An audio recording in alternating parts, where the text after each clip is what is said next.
guys, welcome back to FHN Northwest. We are back here in the bait lab, and we are actually going to talk a little bit about egg curing. Now, what's interesting is it is actually mid-March. Actually, it's beyond mid-March. It's March 19th as we're looking at these eggs sitting here on the table. Late into steelhead season. Typically, you're not finding a whole lot of hatchery steelhead this time of year, but if you do, and if you find that unicorn hatchery fish in that mid-teen, 15, 16 pound range like my son Jordan did the other day, you can find yourself with some very nice size, large egg skeins. Now, I don't fish a lot of cured roe anymore for steelhead. A lot of the artificials do really well, and I also do very well by tying up those small spawn bags, bait spawn bags with the Pautzke trout eggs, okay? Those tend to make an ideal size bait. And when it comes to fishing bait for steelhead, for hatchery fish early in the season, I'm using my spawn bags with the trout eggs and or just some grocery store tiger prawn, the smaller shrimp that you've seen me use time and time again. So when it comes to steelhead roe or egg skein, especially when they're this large, the time of year it is right now, perfect opportunity to cure these up to either fish springers, if we have an opportunity on tributary springers, and that is coming up. It's kind of starting right now. We still have to get through April, May, June, so there could be opportunity on some of our smaller tributaries chasing after springers. So knowing that, I'm going to cure these large steelhead eggs up to go after springers. If I don't use them for springers, if they stay in the freezer, no big deal because they will work fantastic for fall Chinook as well.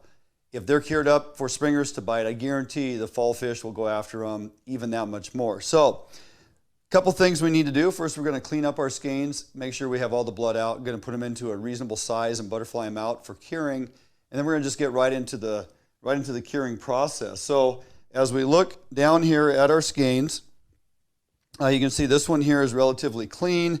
This one here still has just a little bit of blood in it. So I'm just going to make a small incision at the end of that vein there with my knife.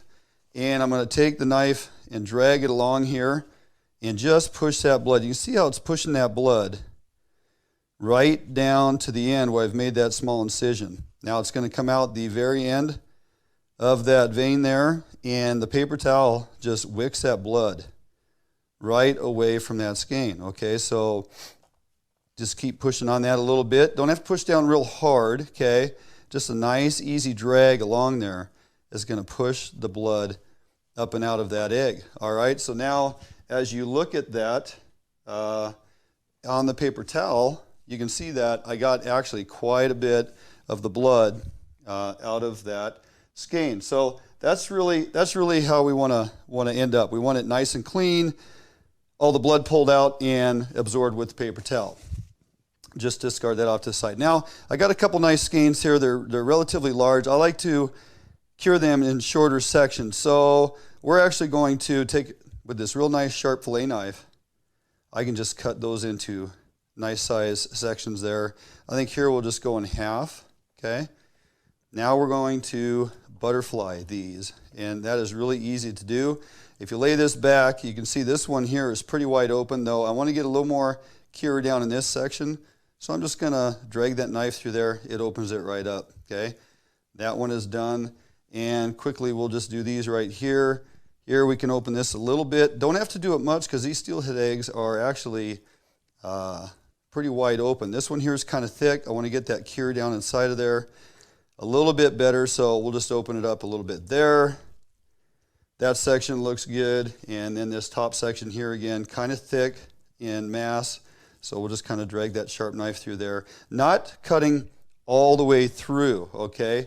We are simply, we'll absorb that a little bit out of there. We're simply just dragging that down, leaving the skin intact on that bottom side so that it is a butterfly and not a full cut through. We don't want it cut all the way through the backside of that skin. You want to leave it intact, so it really, that's what we refer to as a butterfly, okay?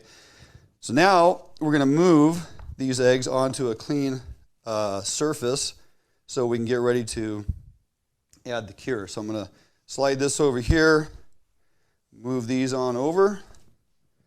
Now this is going to be my platform that I build, put the eggs on, add the cure, and then we'll dump them into the bag And it's pretty easy to do that without making a real big mess that way as well. So I'm just going to move these eggs here, stack them in kind of tight,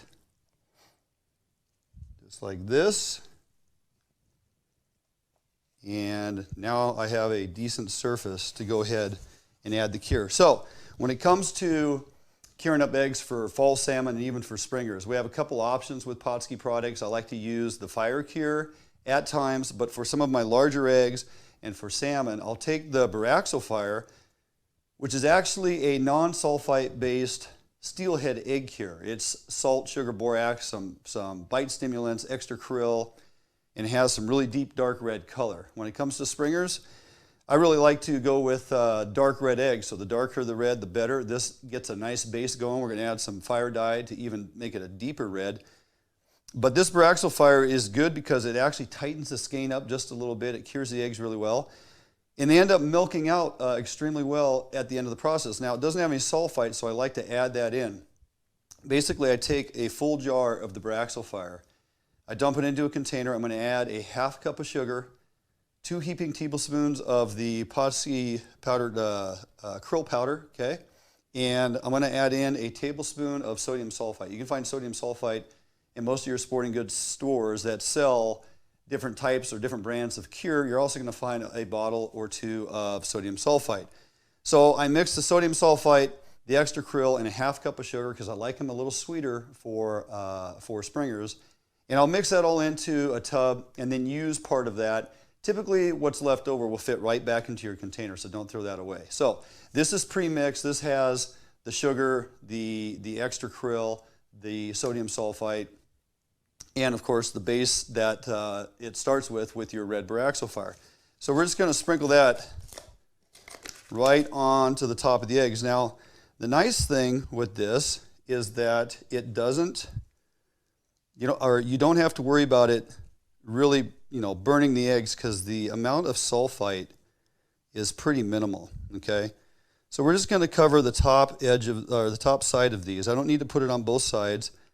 And I'm going to use a pretty decent amount because, again, it's more of a, well, I want to say it's not like a hot cure, not like a heavy based sulfite cure.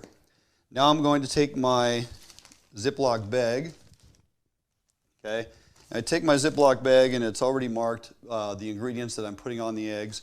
So I got that ready to go, and we simply just lift this up like this. Put that end in there, shake that off,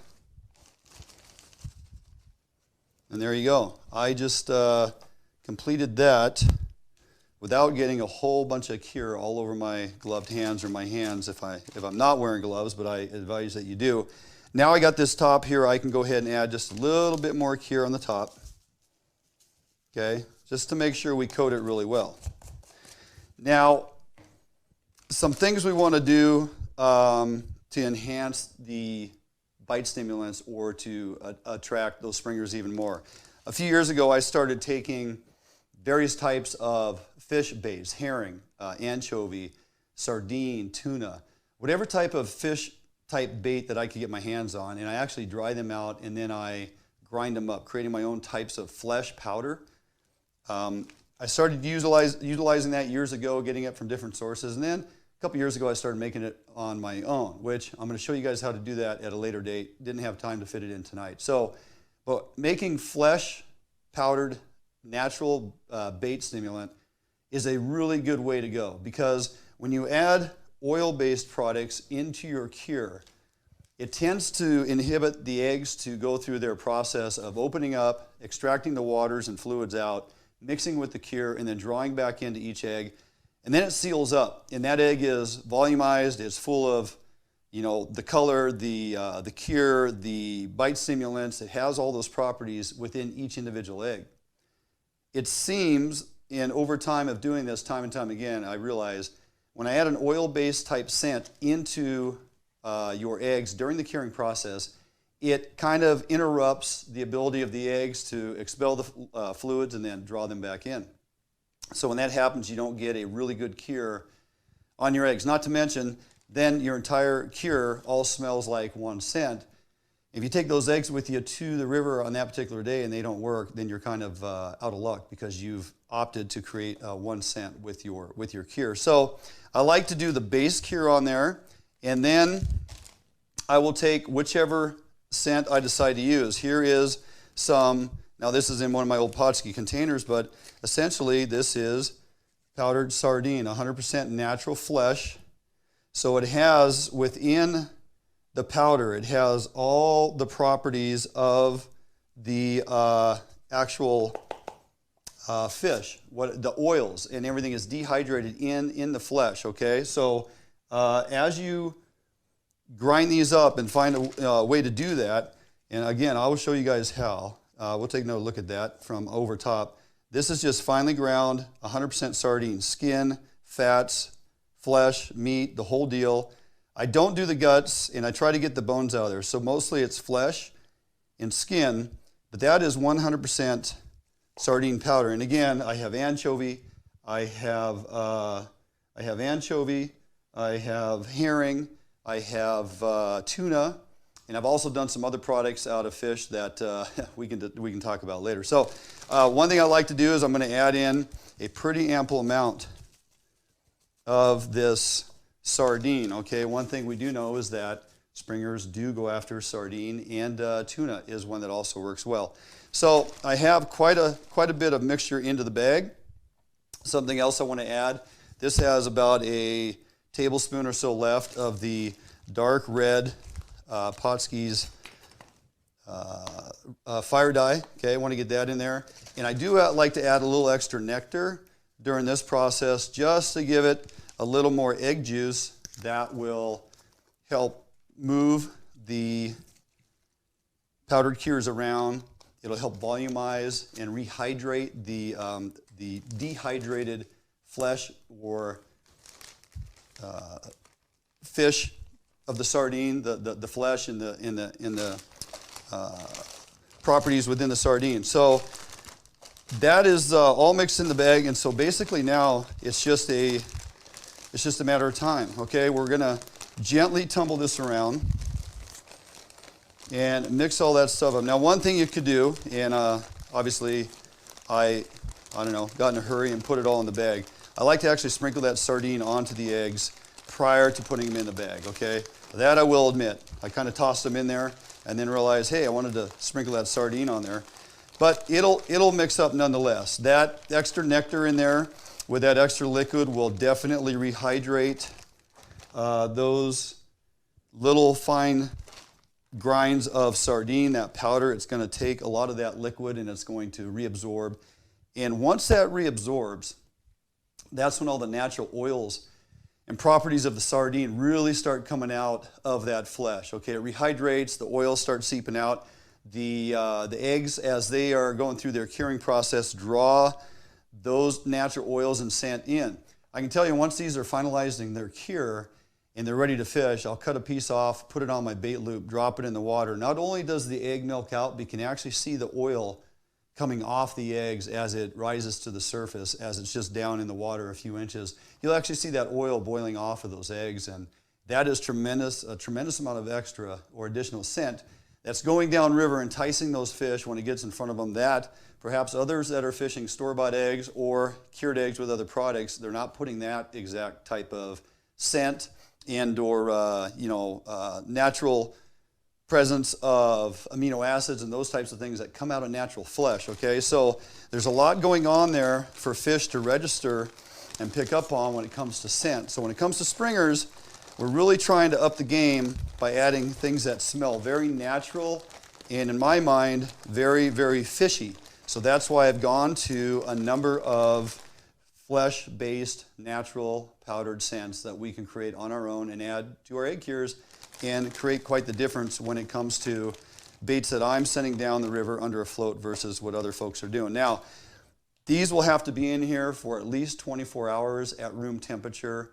I like to let them juice up and really start getting volume to the eggs as they plump up and reabsorb juice. You're going to see that they get a little larger, okay? You want to gently tumble these around in this bag about every 20 to 30 minutes for the first couple hours, and then you're just going to let them sit and continue to juice out. Every few hours you want to come out and turn your bag over, let them reabsorb. About, I don't know, 4 to 6 hours into it, I like to pop the seal on the bag, and I like to roll the air out of the bag. Make that egg burrito, as I used to call it, okay?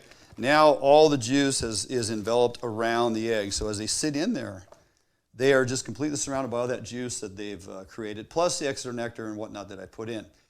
So at least 24 hours at room temperature, if your garage or mudroom, whatnot, is not too hot, and those eggs will draw a lot of that juice back in. Then after that point, if you're not ready to fish them, you can freeze them. If you are ready to fish them, throw them in a strainer for an hour or two, let the excess come off of them, and then lay them on paper towels and bait trays, and they're going to be ready to fish. I can show you that process at a later date to finalize this curing process. But for now, these things are ready to sit at room temperature, reabsorb all that juice, revolumize and rehydrate the natural flesh of the sardine. And when they're done, I'm telling you, that is a very good Springer bait to be presenting. The other thing you can do too is any of your mics, oils, or your gels, definitely I take a variety of those with me when I'm Springer fishing. I got herring, I even have some just straight up anise. We have garlic, there is tuna, got to have extra tuna oil, which works fantastic. Got the krill shrimp combo, we have sand shrimp oil, any of your shrimp, herrings, anchovy, any of those extra ones. Okay, and again, you don't put that on a whole bunch of baits. You simply cut a chunk off, put it in your egg loop, take your Mike's oil, a couple drops on that specific bait, and fish it. See if it produces any results. If it doesn't, try a different scent. Now, that's later on in the line. First thing in the morning, I'm fishing these eggs exactly as I've cured them with the extra stimulants of sardine flesh and oils, or herring flesh and oils, or anchovy, or whatever bait fish I chose to put in there is what I'm going to rely on for the first hour or two in the morning. Then if it starts getting a little tricky and the fish are a bit picky, that's when I start adding my oils per each bait, so I don't overwhelm them with an entire bag full of bait that's all one scent. So just some things to think about.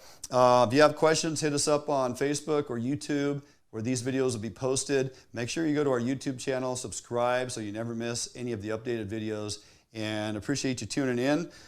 Join us next week for another how-to right here in the Fish Hunt Northwest Bait Lab. We'll see you around.